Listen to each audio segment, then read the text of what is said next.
right, this is section 9.2, but I want to start off with the last example we did on 9.1, where you had x squared equals 9. And if you recall, what we did was we put everything in standard form, so we moved that 9 over, right? So it's in standard form. Then we factored. Sometimes it's a trinomial. In this case, it's a binomial. In fact, it's a difference of squares. So it factored nice and beautiful.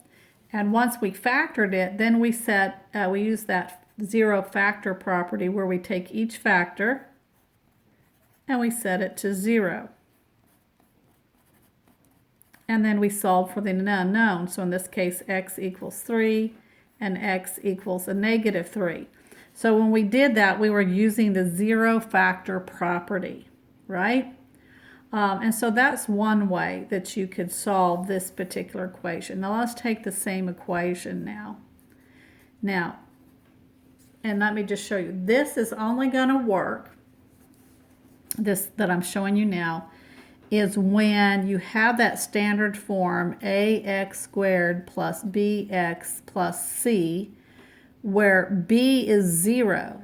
So if b is 0, then 0 times x is 0. So this cancels out, and you're left with the power plus the constant. And that's what we got, right? The power of 2 plus the constant, okay?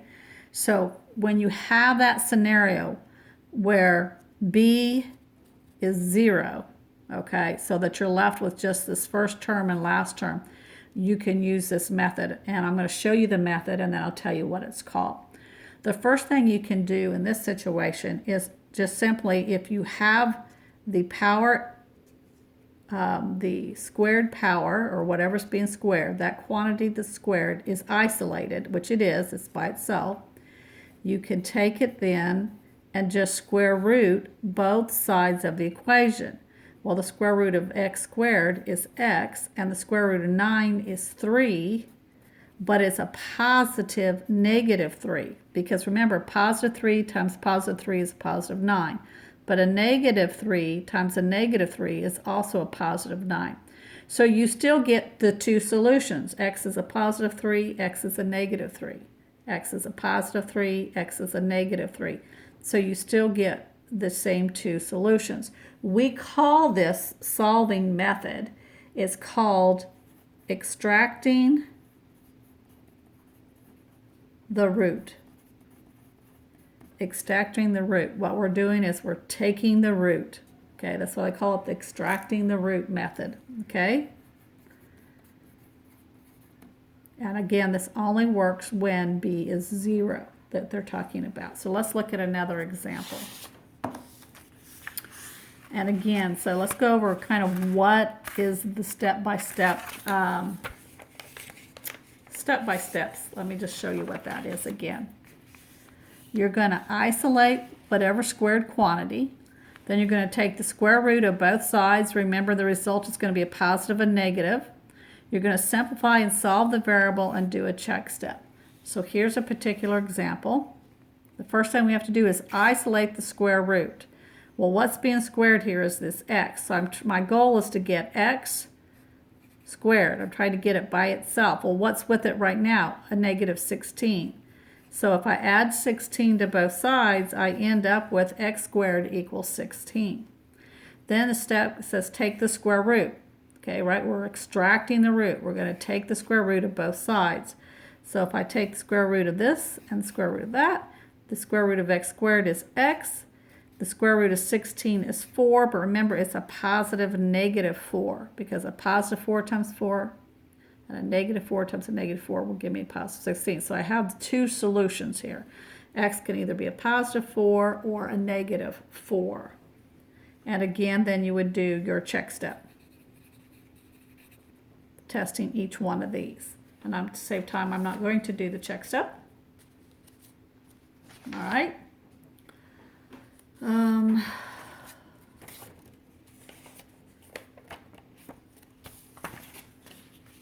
Now here's another example. It says, what if a does not equal 1? on the ax squared in the quadratic. Then you're going to divide both sides by the coefficient a first.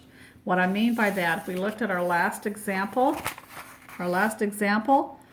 here we have the coefficient of the x squared factor is 1, 1x squared. So they're saying, what if this coefficient is not 1? What if the coefficient is 2? What do? Well, you have an added step. Basically, you want to make this 1. So the best way to make that 1 is divide both sides by 2. Because 2 divided by 2 now gives me that 1x squared that I was looking for. And 50 divided by 2 is 25. And you go ahead and follow your rules. We're going to extract the root. So I'm extracting the root by taking the square root. The square root of x squared is x. The square root of 25 is 5. Remember, it's a positive and a negative 5. So those are our two solutions, and then you can do the check step. Very, very simple. Kind of straightforward. Here's one. You could try this one if you'd like. To stop the video, you can. And then try this one on your own. It's just slightly a little different. So here, it's not a 1, so I'm going to divide both sides by 6. So this becomes 1x squared divided by 5/6. I now have the squared quantity, right, isolated. I'm now going to extract the root by taking the square root of both sides. So this gives me x equals the square root of 5/6, which is the same thing as the square root of 5 over the square root of 6. Remember, it is a plus minus, right? It's a plus minus. The thing here, though, is remember we have that rule. You cannot leave what? A radical in the denominator. It's not appropriate. It's not proper. So I've got to make this proper.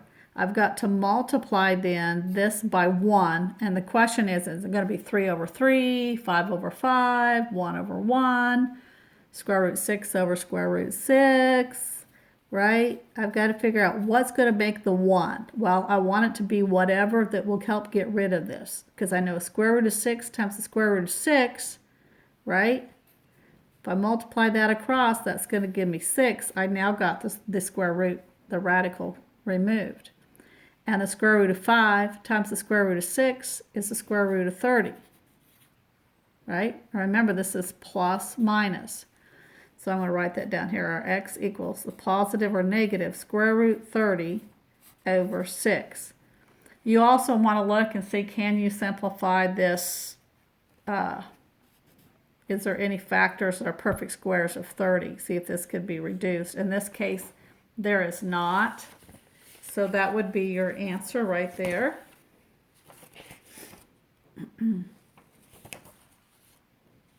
Okay, and then I think we've got one more example.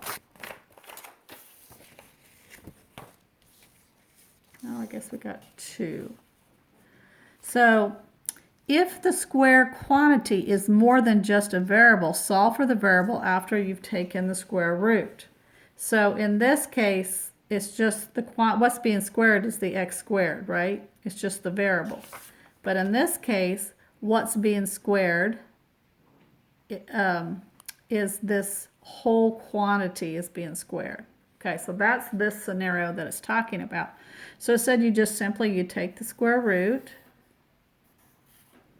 of it.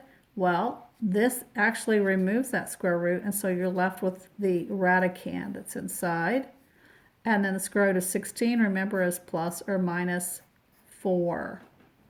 All right, plus or minus 4. Now from there, we're going to just solve for the variable, right, after we've taken the square root. So we're solving for x. So I'm going to add 1 to both sides, right? And so what I end up with is 2x equals 1 plus or minus 4. And I still don't solve for x. I'm going to divide both sides by 2. And so I end up with x equals 1 plus or minus 4 over 2. From there, you can just think of it this way. 1 plus 4 is 5, so x can be 5 halves. Or if it's a negative 4, 1 minus 4 is a negative 3, so that would be negative 3 halves. All right, and so here's your two solutions.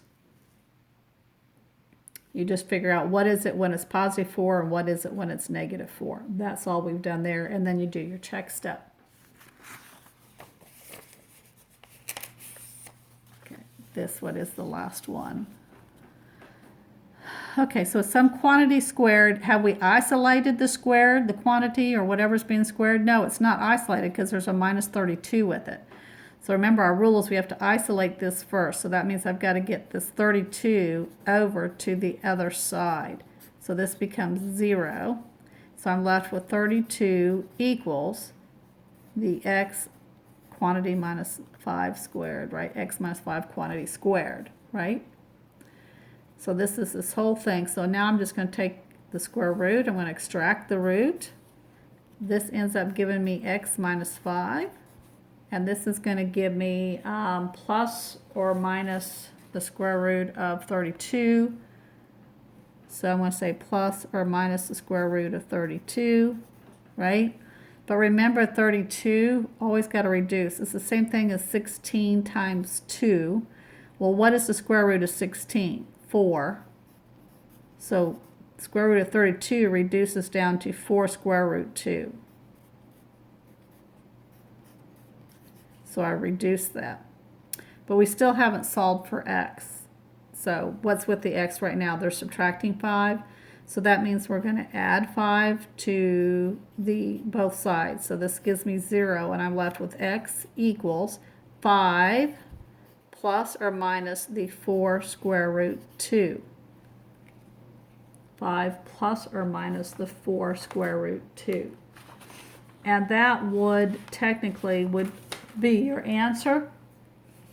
Some of you may want to go ahead, you can leave it that way. Some people might go ahead and do this. Make it 5 plus 4 square root 2, or x equals 5 minus 4 square root 2. All right, so either one, this could be the answer together, or you could write it like this. Either way is acceptable, and then you could do your check step. Your check step again would be plugging in this solution and trying it, and then plugging in this solution and trying it. And I'm not going to do the check step. All right, and that's called extracting the root. Again, extracting the root only works when you've got your equation, or the best time to use it is when b equals 0, because if this is 0x, right, then you end up with ax squared plus c equals 0, because 0 times anything is 0. So when you have this scenario, then you could do the extracting root method. All right.